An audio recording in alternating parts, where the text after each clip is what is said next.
एक गांव में इच्छाधारी नागिन रहती थी। एक दरख्त के ऊपर दो चुड़ैल बैठी हुई थी। अभी हम तुम्हें अच्छे से पका के खाएंगे और चिल्लाओ, जोर जोर से चिल्लाओ। चलो जल्दी जाके हम उसकी मदद करते हैं। और राधा पर जादुई किरणें डालने से राधा वापस इंसानी रूप में आ गई। हम तो हमेशा इनसे मार खाते हैं, आज तो जलपरी ने भी हमें मारा। प्यारे दोस्तों, हमारे वीडियो को लाइक करें और इस लाल बटन को प्रेस करके हमारे चैनल को सब्सक्राइब कर दें और बेल की नोटिफिकेशन को ऑन करना मत भूलिएगा। बहुत समय पहले की बात है, एक गांव में इच्छाधारी नागिन रहती थी। वह बुरी शक्तियों को रोकने के लिए रात भर गांव में घूमती रहती थी। आदत के कारण वह रात भी घूमते हुए उसे बहुत भूख लगी और वह अपने आसपास देखने लगी। तभी पास ही उसे एक फल की दुकान दिखी। वहां पे तरबूज को देख के इच्छाधारी नागिन बहुत खुश हुई।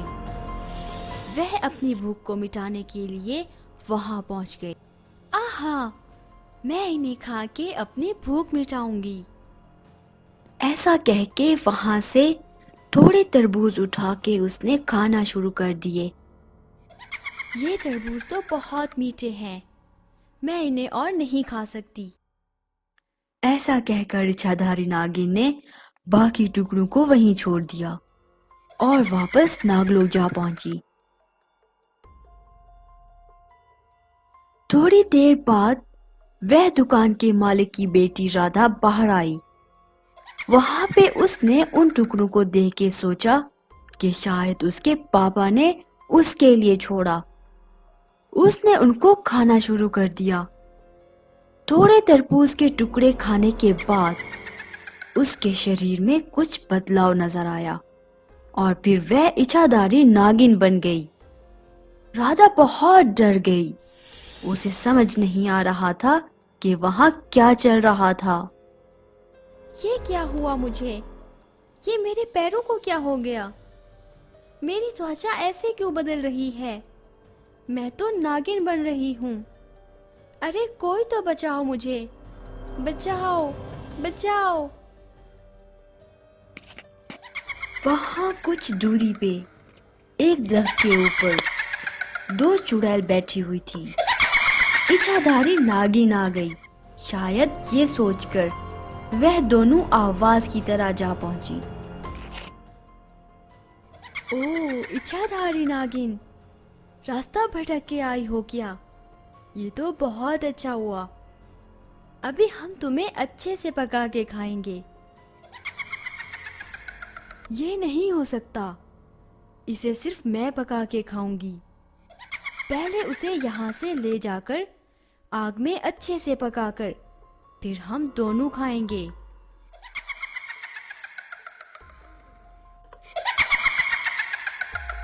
दोनों ने ऐसा कहकर इच्छाधारी नागिन को अपने साथ ले जाके तालाब के पास उसके आसपास आग लगा दी और उसे बीच में खड़ा कर दिया।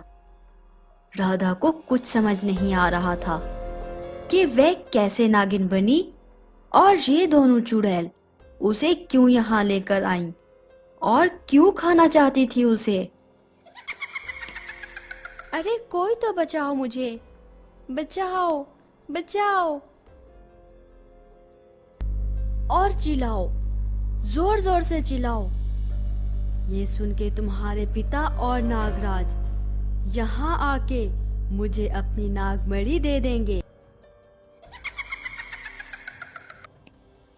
और तभी गुरु चुड़ैल वहां आ पहुंची। क्या मेरे बिना तुम दोनों इसे खा लोगी? मुझे भी चाहिए इच्छाधारी नागिन, मैं भी खाऊंगी। ये सब तालाब के अंदर पत्थर के पीछे छुपी हुई जलपरी देख रही थी। मुझे लगता है इच्छाधारी नागिन मुश्किल में है। ये बात जल्द से जल्द मुझे नागराज को बतानी होगी। इच्छाधारी नागिन को लाजमी बचाना है।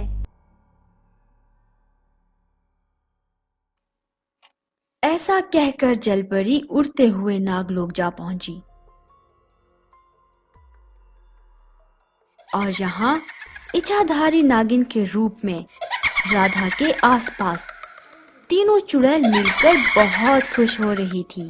ये आवाज सुन के नागराज यहाँ आ जाएंगे और हम उनसे नागमणि ले लेंगे। थोड़ी देर उनका इंतजार करते हैं। अगर वह नहीं आए तो हम इसे खा जाएंगे। थोड़ी देर बाद जलपरी नागलोक पहुंच गई। वहां नागराज और इच्छाधारी नागिन को देखकर जलपरी बोली, इच्छाधारी नागिन, आप इधर कैसे हो? वहां चुड़ैलों ने फिर किसी को बंदी बना रखा है। थोड़ी देर पहले मैंने अपना खाया तरबूज वहां छोड़ दिया था। शायद किसी ने उसे खा लिया और मेरा रूप धार लिया। ये तो बहुत बुरा हुआ उसके साथ। चलो जल्दी जाके हम उसकी मदद करते हैं।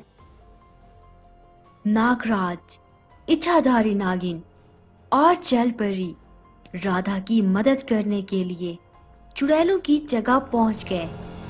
देखो नागराज, देखो हमने तुम्हारी बेटी को बंदी बना लिया है। बस हमें वो नागमणि दे दो और अपनी बेटी को यहाँ से ले जाओ, वरना हम तुम्हारी बेटी को अभी खा जाएंगे। खाना बाद में, पहले मेरी मार तो खा लो। आहा, दो इच्छाधारी नागिन, चलो इसे भी आग में डालो। अब तो खाने में और भी मजा आएगा।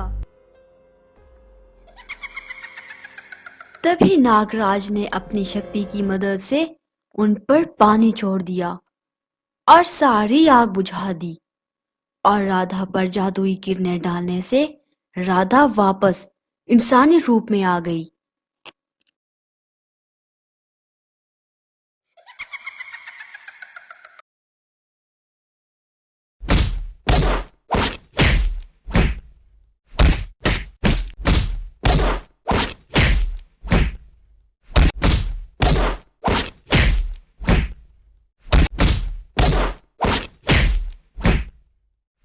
हम तो हमेशा इनसे मार खाते हैं। आज तो जलपरी ने भी हमें मारा। मेरे तो पूरे बदन में बहुत दर्द हो रहा है। कभी ना कभी हम वो नागमणि जरूर हासिल करेंगे। प्यारे दोस्तों, हमारे वीडियो को लाइक करें